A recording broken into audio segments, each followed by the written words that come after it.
श्री गुरु चरण सरोज रज निज मन मुकुर सुधार। श्री गणेशाय नमः। श्री गुरु चरण कमलेभ्यो नमः। सिया राम मैं सब जग जानी, करहूँ प्रणाम जोरि जुग पानी। महाविपद वारण केसरियः, सर्वार्थ सिद्धेस्तु निदानमेकः। त्रिलोक संचिन्तित पाद पद्मं, तं वास्तुराजं सततं Namami. Dear viewers, welcome to my channel. Today's topic is Vastu. Its introduction. What is Vastu? Why it has got importance in our life so much? What is the relevance of it with our life? I'm going to explain you each and everything to the whatever possible way I can.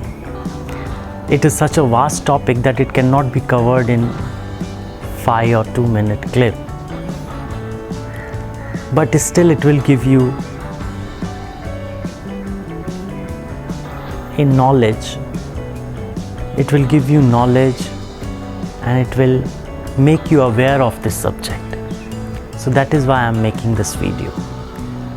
And I'll tell you that if you want to construct your house, you should always consult Vastu experts. Don't do it with your own few learnings. Because as you know, experts have given their time to this subject and they know the integrity of all the aspects of Vastu principles. So always it is better to consult those experts before going to any kind of renovation or any kind of changes in your house or in your workplace, factory, whatever it is. So now I'm going to explain you from where does this Vastu came from. It all started from the very beginning of humankind, when we were developing ourselves, we were developing our society. At that time it started, and it has been indicated in our Puran, in our Ved also. Vastu, there is a beautiful story about Vastu. It is in Matsya Puran. Matsya Puran, as you know, is the oldest Puran, is the first Puran when Lord Vishnu took avatar. In Matsya Puran, there is a story of Lord Shiva and a demon named Andhak. Andhak was a very fearful demon, and he started torturing people, destroying nature. So Lord Shiva wanted to kill him, and Lord Shiva and Andhak went into a fearful battle. In this battle, Lord Shiv killed Andhak. Andhak was killed by him. In this battle, Lord Shiv was very much tired. He thought to sit and relax. So, after killing that demon Andhak, he sat on a stone and was relaxing. At that point of time, there was sweat coming from his whole body as he was tired. So, one of the droplet of that sweat came down to earth, and from that a very fierceful and a demonic type of creature came out from that drop of sweat. That creature came to Lord Shiva and asked, "Oh God, I am your son, as I am born with your sweat, and I am hungry." Lord Shiva was very much tired, he didn't answer. So that demon-like creature saw Andhak lying on earth. He went to him and he started drinking his blood, which was coming out of his body. He drank all of his blood, but still he could not manage his hunger. He again came back to Lord Shiva and asked, "Oh Lord, I am hungry. Please help me. What should I do? I want to eat." Lord Shiva said, "Okay, you go and eat whatever you want to, but don't disturb me as I am tired." So, as he was granted a boon from Lord Shiva, he started eating all the universes, all the planets, everything, whatever came in his way. Seeing all these things, gods and all demigods, they all went to Lord Brahma and asked Lord Brahma that there is a demon-like creature, he is eating everything and he is destroying our universe. We are not able to maintain peace, calm and development in the world. The world is about to come to an end before Pralay. So Lord Brahma said, "Okay, I'll tell you what to do now. What you all do, you go and tie that demon-like creature from outside and inside and bring him down to the earth, or bring him down and make him lie down so that he could not move. Make him lie down so that he could not move. Then we will try to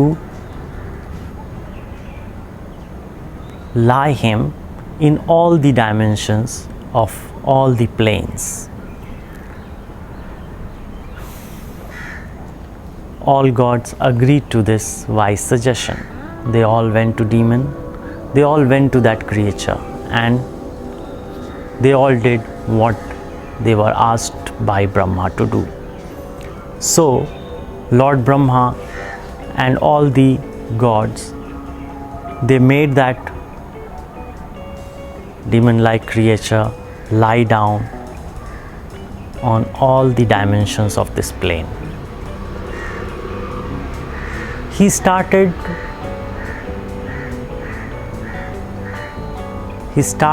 saying to all the gods that, "Oh gods, I was hungry and I was eating because my father asked me to do this, and my father is Lord Shiv. But you all catched me and you all have prisoned me in such a way that now I cannot move in any direction.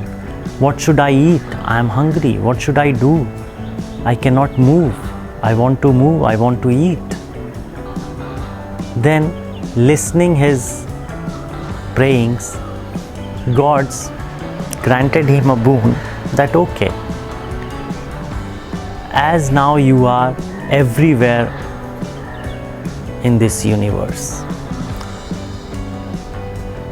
and we are giving you a boon that whenever people," or God granted him a boon that whenever people or mankind do not construct their house in a specific manner as indicated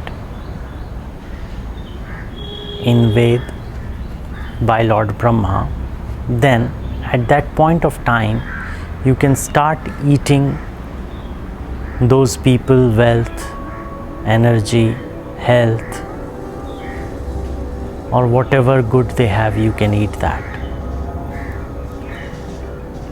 Similar way, you can eat anything in the universe which is not in accordance with Lord Brahma's principle as indicated in Vedas. So the demon said, now I cannot move. What about my movement? God said, okay, for 3 months your head will be in east and your leg will be in west. For another 3 months your head will be in south and your leg will be in north.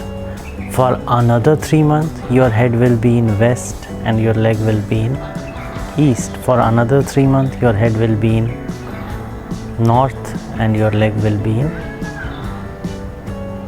south. In that way you can complete your rotational movement also, and you can move freely. So by getting these kind of boons from the demigods and gods, Vastu Purush was happy and he said, okay, now as you have granted me these kind of boons, I am also telling you that a person who will always bow down to me, who will construct his house according to me, according to Vastu, I'll not give him any kind of problem.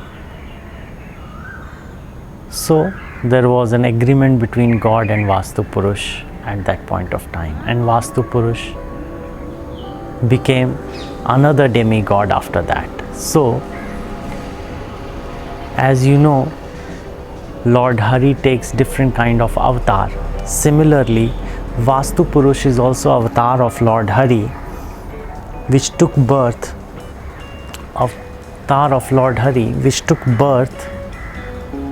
from the sweat of Lord Shankar.